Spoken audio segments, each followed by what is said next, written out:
fourth story tonight could have been the story of any American serviceman or woman stationed in Iraq or Afghanistan or anywhere in harm's way. The only thing anyone knew for sure was it would be someone's story. On March 19, 2008, Air Force Staff Sergeant Philip Myers from the 48th Civil Engineer Squadron at Royal Air Force Lakenheath, England, received the Bronze Star from Lieutenant General Robert Bishop for bravery exhibited while stationed in Iraq. On February 9th of this year, a new president said he would consider ending an 18-year-old Pentagon policy banning media coverage of the return of military caskets to the United States. On February 26th, Defense Secretary Gates announced that a policy review group consulting veterans and military families suggested letting each family decide individually. On Friday last, the Pentagon issued the new guidelines, effective yesterday, returning that decision to the families. On Saturday, Sergeant Myers, 30 years old from Hopewell, Virginia, was killed by an improvised explosive device near Musa Kale in Afghanistan's Helmand province. His widow, the first person to be asked under the new guidelines, allowed cameras to witness her husband's return. On Sunday night, she flew into Dover Air Force Base from Lakenheath in England. At 10:30 p.m., her husband's plane arrived from Ramstein in Germany. Just after 11 p.m., an Air Force honor guard escorted her husband's casket from the plane down to the ground into the Charles C. Carson Center for Mortuary Affairs.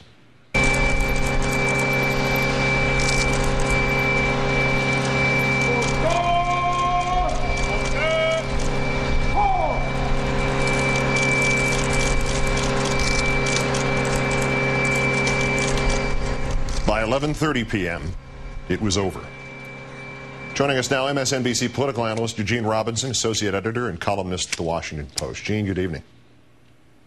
Good to be here tonight, Keith. This is the first time in 18 years that we were brought into this process, that we as a nation witnessed that scene. What do you think this means? I think this is an important moment. We demand enormous sacrifice from the men and women who serve in our military and from their families. Sometimes we demand the ultimate sacrifice, as we demanded of Sergeant Myers. This is an opportunity, finally, for the nation to reflect on that and to express its gratitude and appreciation for Sergeant Myers' service and for the service of the other men and women who fight our wars. The Bush administration argued that this was an invasion of privacy. So why would Sergeant Myers' widow want cameras there? I don't want to put words in her mouth, and I have not seen her specifically quoted on why she decided to say yes.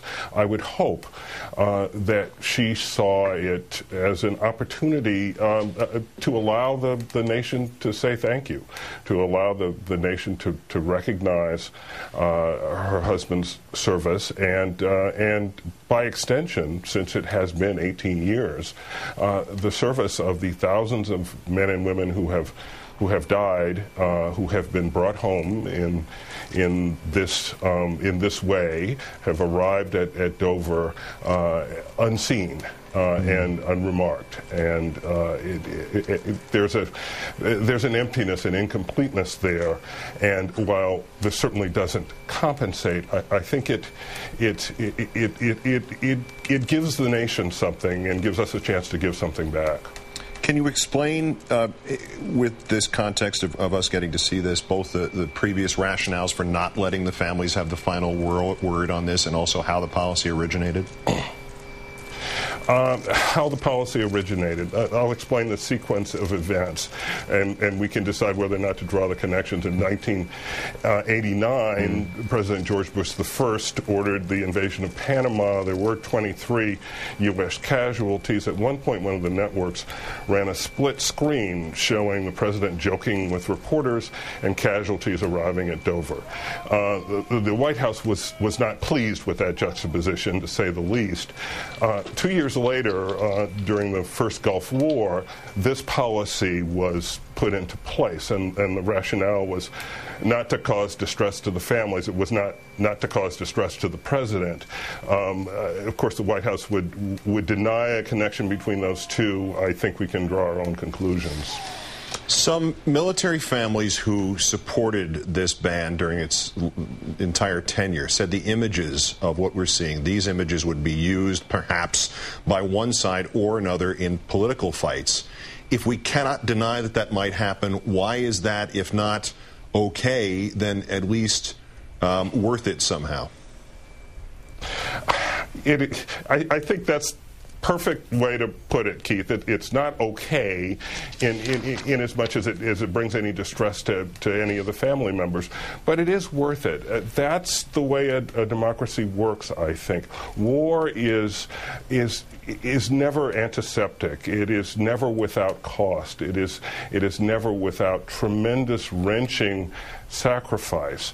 And that's something we need to know, and that's something we need to see, and it's something we need to debate. And arguments on both sides. I think those who believe, we would never fight wars if we're able to really see what war is like. I don't believe that. I think we wouldn't fight wars that we shouldn't fight, perhaps. But I guess I have more faith in the nation and its ability to accept that sort of pain and that sort of sacrifice.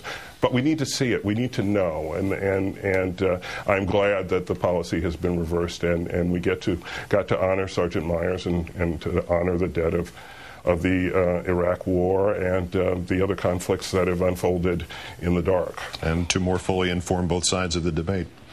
Gene Robinson of the Washington Post and MSNBC. As always, Gene, thanks for your time. Thank you, Keith.